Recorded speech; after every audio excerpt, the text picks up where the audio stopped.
Hello and welcome back to our final panel of this year's gridXdays. This is grid-friendly assets, pooling, shifting, and monetizing small-scale flexibility. We have three experts for this panel. First, we have Lucinda Murley. Lucinda is the Flexibility Research Manager at LCP Delta with expertise in European flexibility markets and a strong technical background in marketing strategy and delivery. She advises a diverse range of clients and was the lead author for the Smart EN LCP Delta Flexibility Market Monitor. She holds a master's in carbon management from the University of Edinburgh. Next, we have Jonatan Raber.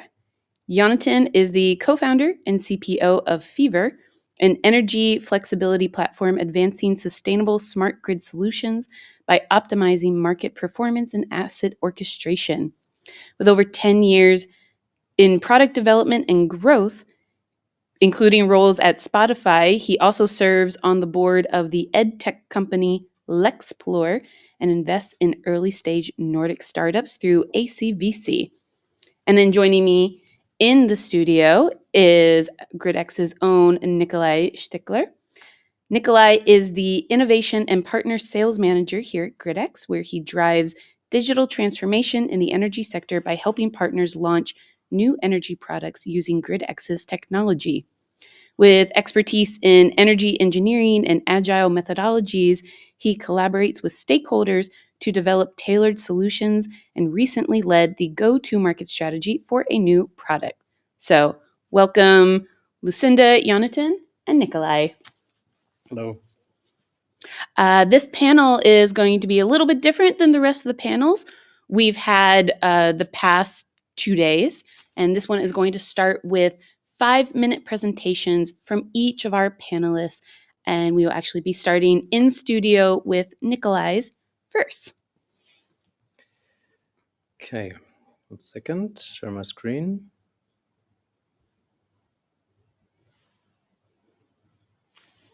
Perfect.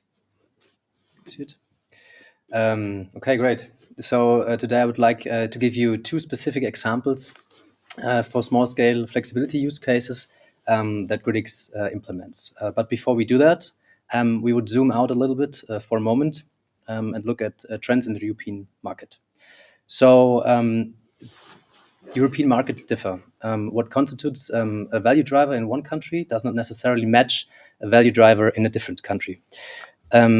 However, there are 3 common value pools we can identify across Europe. You see the 3 here on the presentation. So the first value pool is the optimization of local consumption.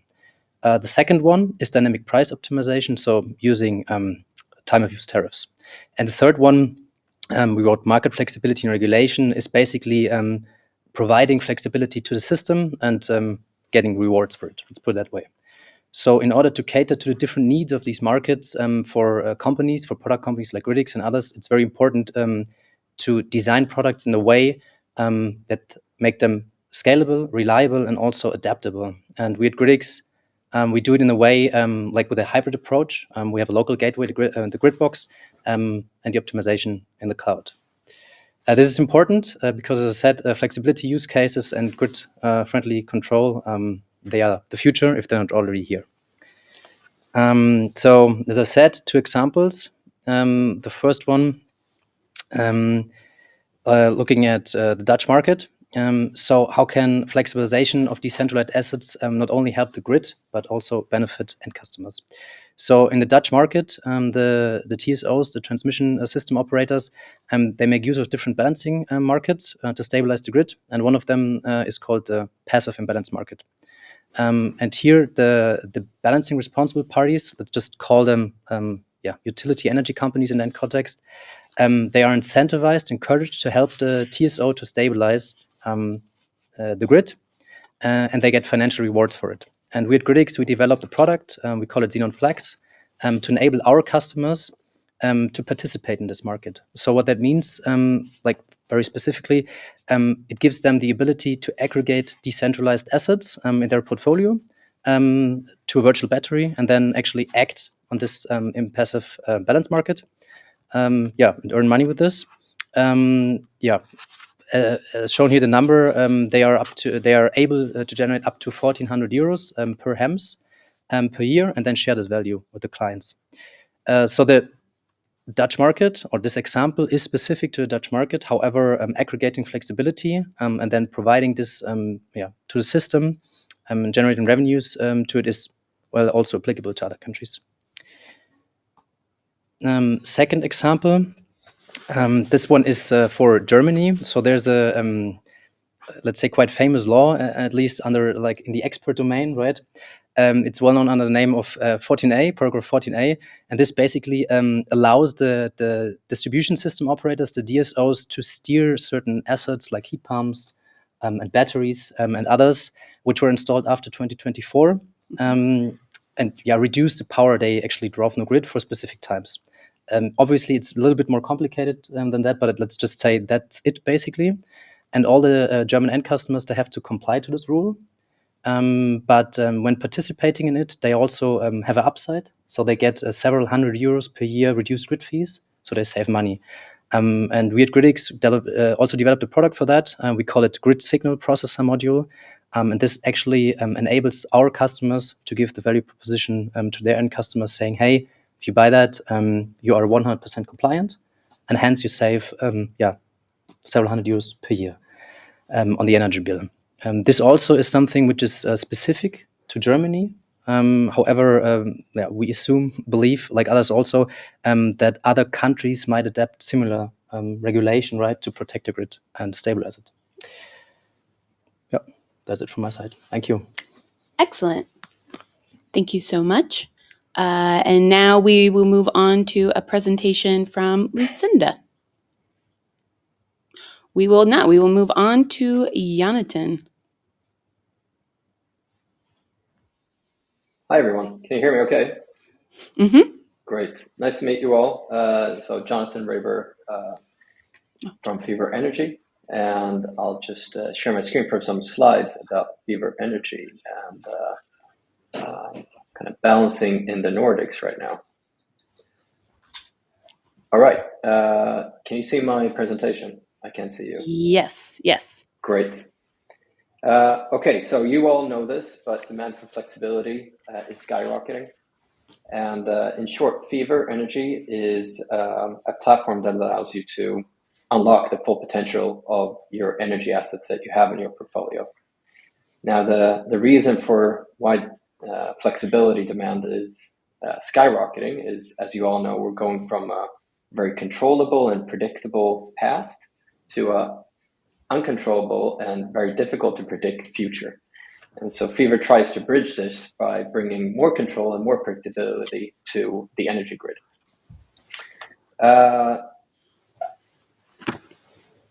You have energy assets, and you really want to make sure that you maximize the amount of revenue, but also savings that you can get from all these energy assets. In order to do that, Fever delivers kind of all the software that you need in between the energy asset and the flexibility markets, whether it's ancillary services or if it's grid tariff information or day ahead or intraday trading. We can do this by either connecting to the energy assets through APIs, and if needed, we also can do it through kind of a gateway. So it's a very, very scalable approach to controlling energy assets. It's basically doesn't cost anything, and you start earning revenue by doing this. So our customers are customers with big portfolio of energy assets. We are not going after end customers, kind of like what gridX just showed. So in between the energy asset and the energy market, there are a lot of I'm just going to do this. There are a lot of components that are needed in order to serve the flexibility markets. Jonathan, can I pause you just for a moment? Your presentation is not moving in our view. Oh, okay. It's still just the title slide at the moment. Great. That's the most important thing anyway. I'll try to keep it short then. Great branding.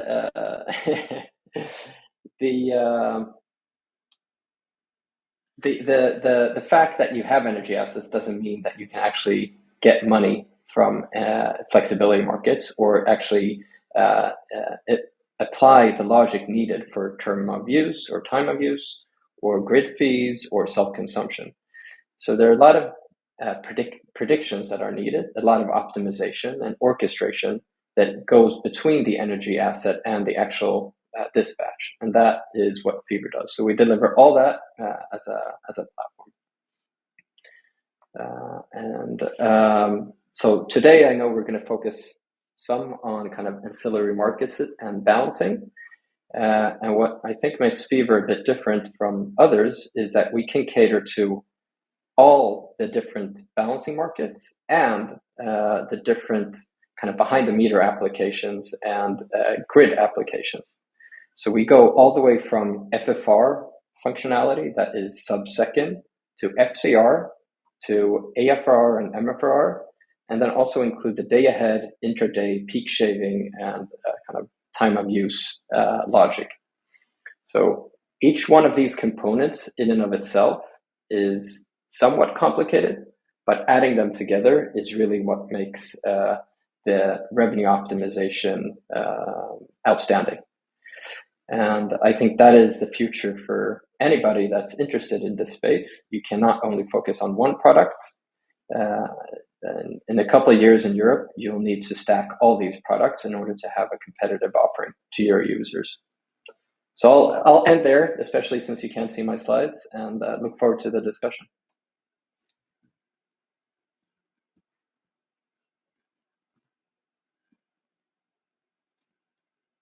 Hello?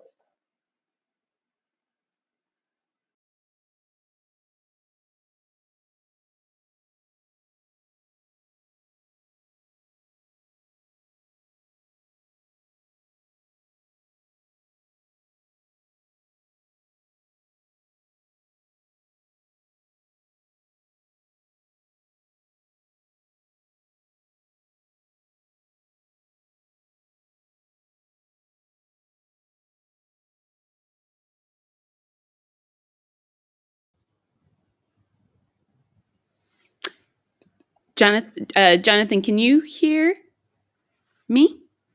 Yes. Yes. Did you hear the question? Nope. Sorry. Okay, I'll do it again. So for you, what lessons can be learned from the Swedish market and potentially applied to other markets? Or in your opinion, does each market need to be treated as its own unique case? Okay, so that was at least two questions baked into one. Yes. So I think the lessons learned from the Swedish market is that markets quite quickly go from a very simple setup where you can focus on one flexibility product. In Sweden, FCR was a long time the only thing people had to focus on because there was so much money in that market.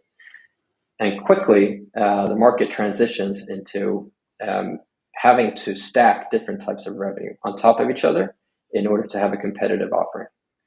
So the ability to quickly expand into different products and find a way to make that kind of combination of products understandable to the end customer is one of the big learnings from Sweden for us.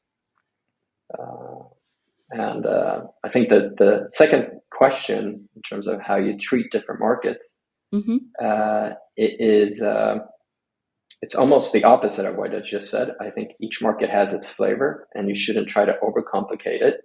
So if there's a big need in that market, and that is what drives 80% of the value, I think that's what you should focus on and start off with, whether it's kind of Chapter 14 in Germany or FCR in Sweden.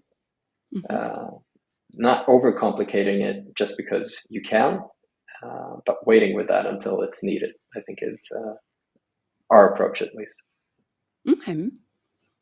And then, Nicolai, what are the main challenges in pooling small-scale flexibility assets for grid services? Are there regulatory or technological barriers inhibiting small-scale flexibility?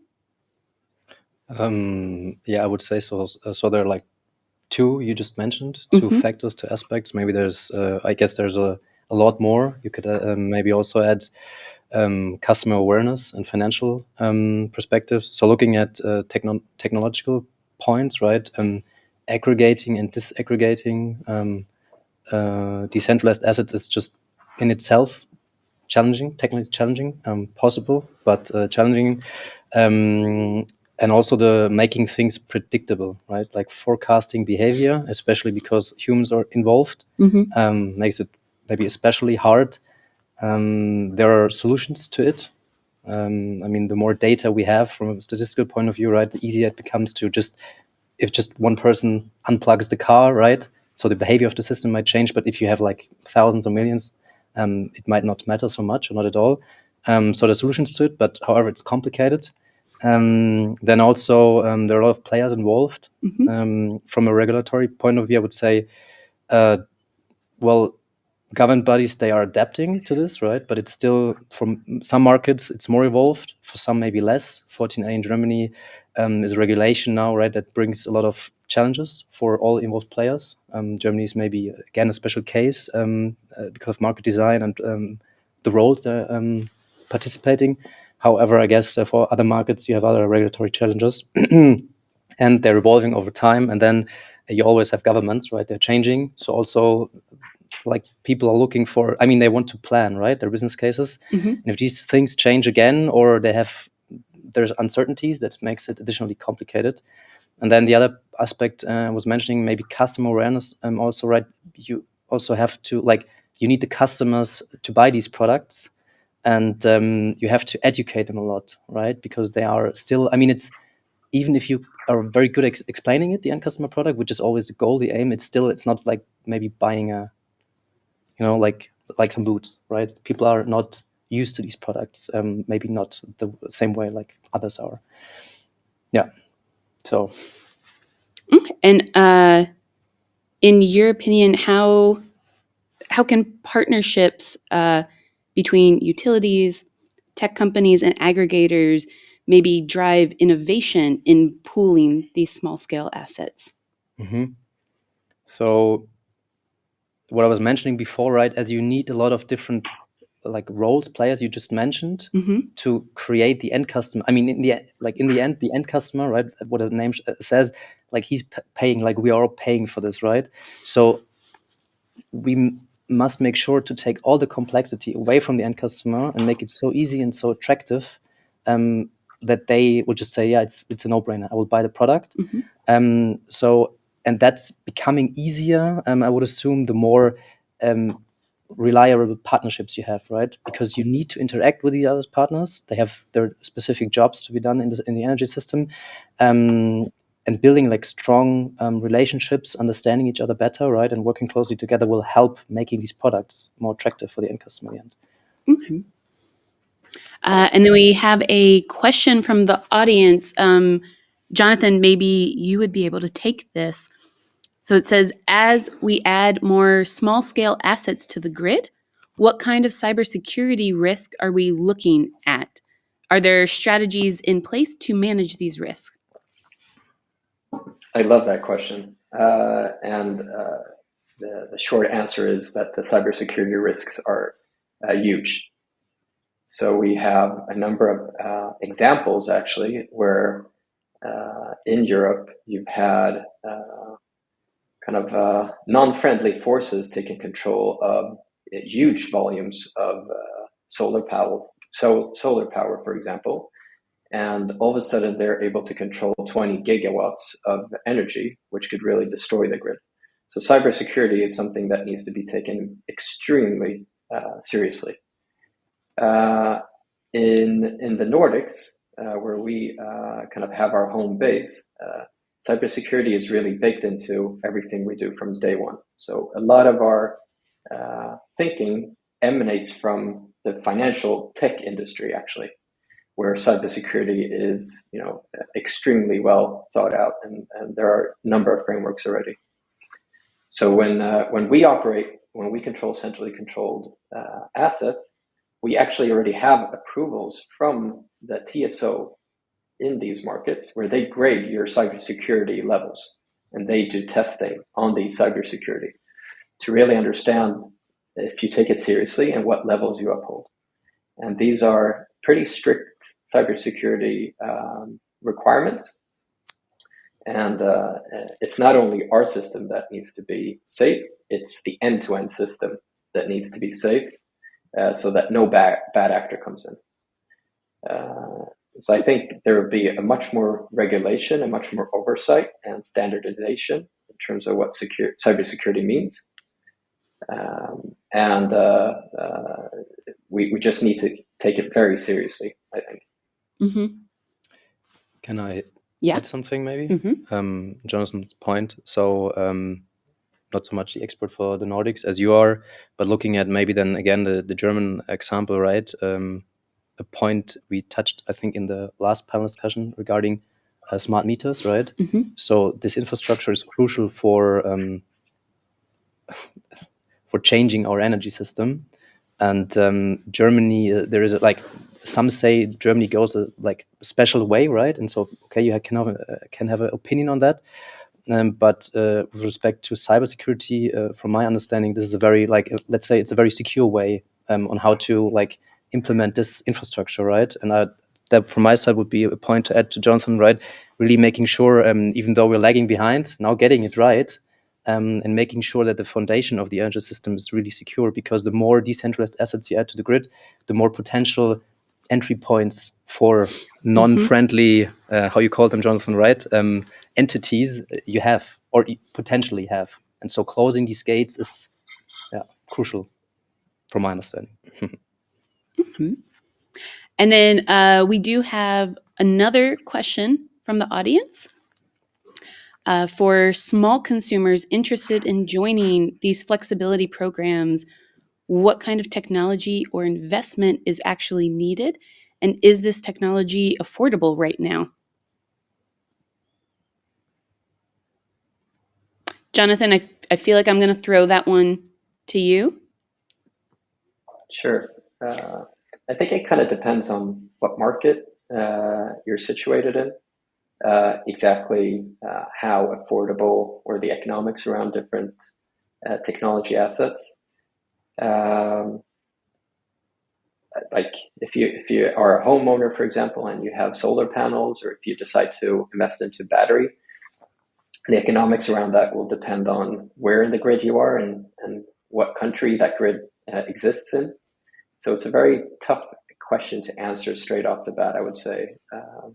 But for sure, I would say in any case, there's always savings to be made or profitability in becoming smart and doing optimization.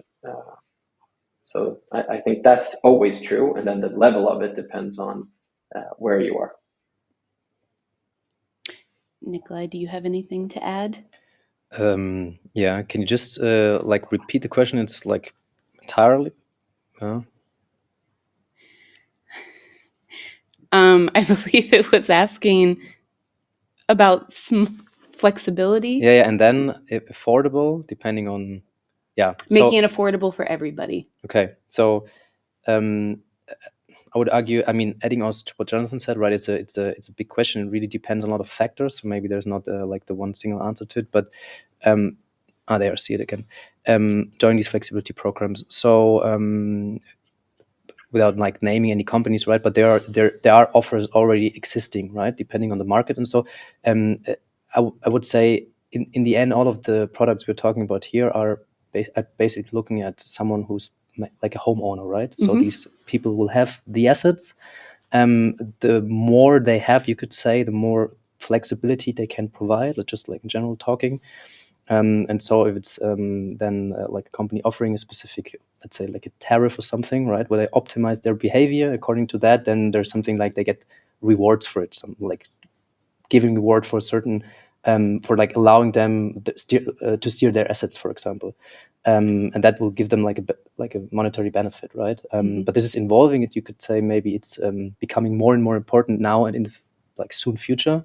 And the more decentralized assets we have, the more attractive it becomes, right? Yeah. And then I did have some questions for Lucinda, but she sends her apologies that there were technical difficulties and she wasn't able to join. But Jonathan and Nicolai, I want to see if maybe one of you two can take this instead. In your opinion, what role do governments have in providing subsidies or tax benefits to accelerate the adoption of small-scale flexibility assets? I can start, Jonathan. So, like in general, right? If you have like a new technology or a new business or whatever, I would say it's helpful, right, to just like push something into the market. So helping people to make or removing like purchasing decisions, right? Just say, okay, it's now there's less risk involved, the less money I have to spend, making decisions easier, and just bringing this into the market, and also having like people touch the new product or the service. So I would say in general, it's a good idea. It always depends on how you design these subsidies. And I would also say at a certain point, right, the product or the business model has to live for itself, because if it doesn't, and people will actually not use it, then well, really we just spend tax money, right? But it's always, I mean, you can only judge that at the end. I think what is really very bad in general is just if you have then like if legislation is not really reliable, right? Things are changing again and again. Obviously, there's a problem in general, right? Also reflecting other problems then. But I would say makes it even harder than for purchasing decisions, because people then potentially wait until they buy something because they wait for stability. I can just add one perspective, which is I don't think governments at all should subsidize these type of markets. I think there's enough value to be made in these markets without subsidies.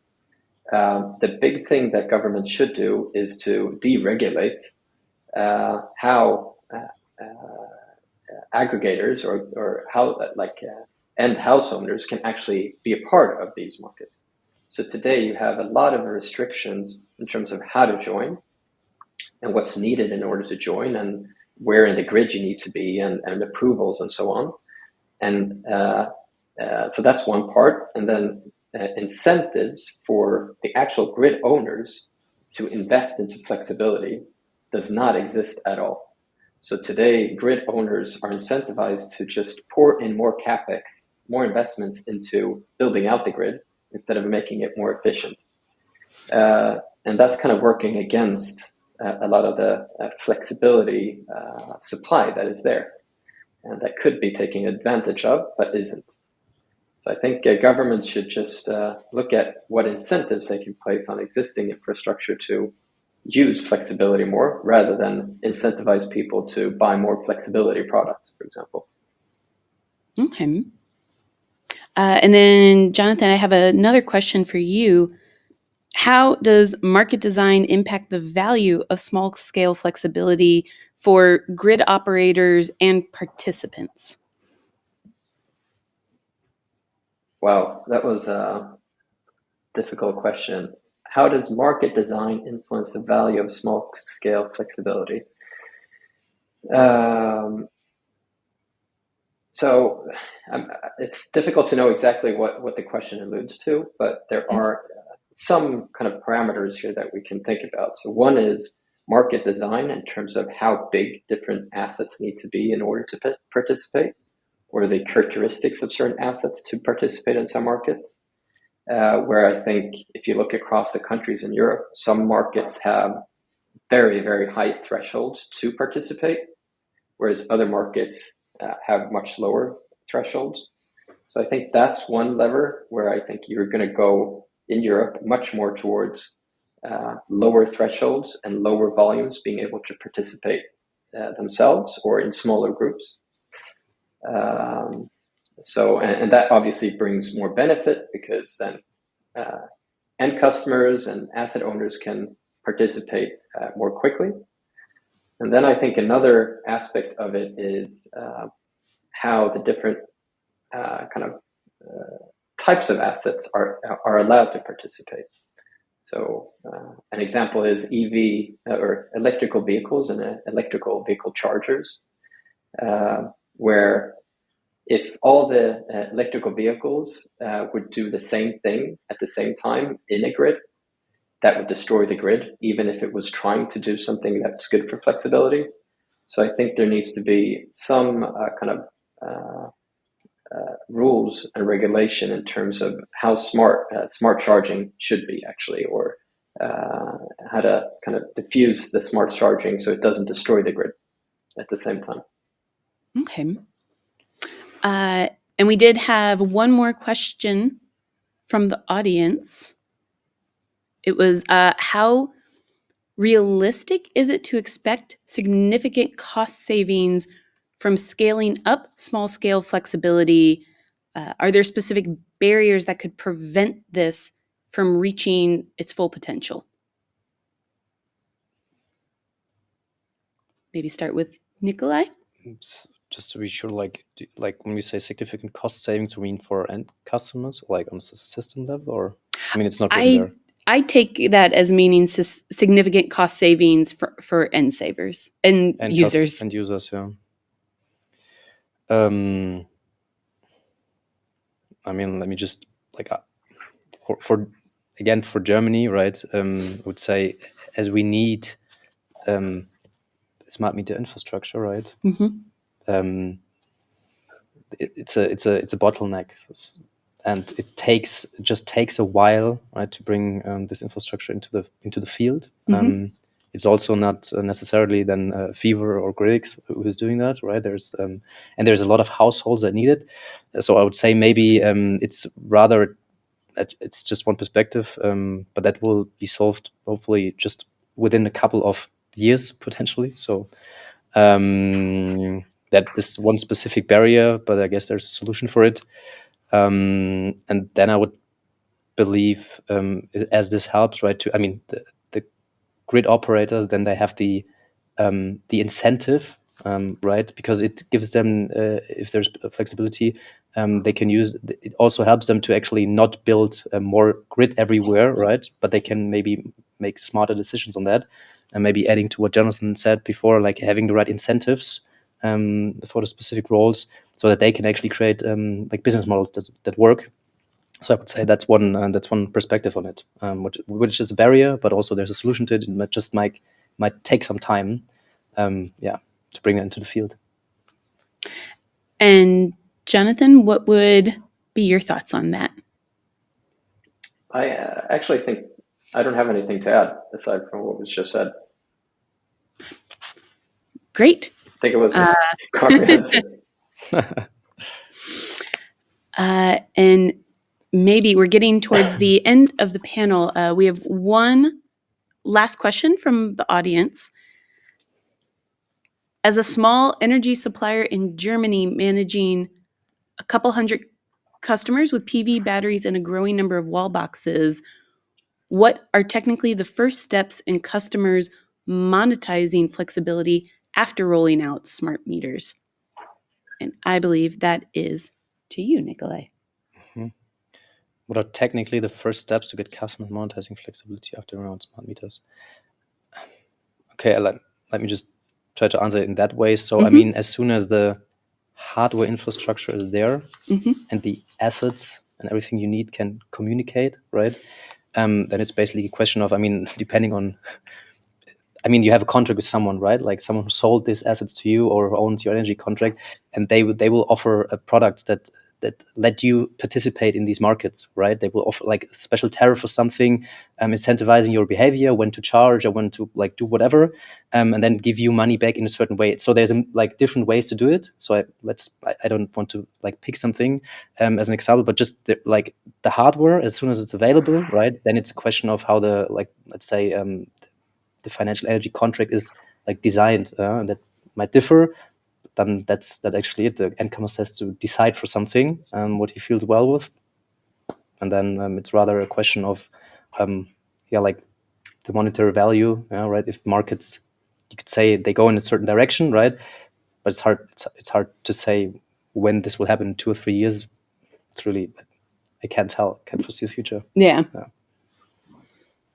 Maybe I can answer from kind of a different perspective, maybe. But to get very tactical, if you wanted to get your customers onboarded, basically, like you would send them a link, they would open up that link, give approval for joining kind of a flexibility service, be it Fever, for example, and then choose what different assets they want to participate with. If it's the PV, the battery, and or the EV, and that's it. And then after that, the kind of customer can choose some parameters of how to use these assets. Otherwise, things just start kind of being optimized, and payouts get to you and the customer. So it's like it can be a very easy onboarding process. Nice. I think actually that's a good place to end that. This has been a very insightful discussion. Thank you both. I know you both were kind of thrown in the spotlight very quickly. And I just want to thank also all of our viewers for joining us at gridXdays. Thank you to our over 40 panelists who have been with us the past 2 days, and everyone who joined online, sent in questions, engaged with the discussions, and helped to make this our successful 4th annual gridXdays. And thank you also, obviously, to the marketing team that is behind the camera, but keeping everything going. All the videos of gridXdays will be online in the next few weeks, so keep your eyes out for that on our social media channels. And don't forget, if you're interested in keeping up with energy industry insights, to check out our podcast, What's Up with Energy. That's WATT, Watt. You can find it on Spotify, YouTube, and Apple Podcasts. And one of our upcoming seasons will even feature our own Nicolai Stickler, diving even more into 14A. Thank you, and see you next year. Thank you.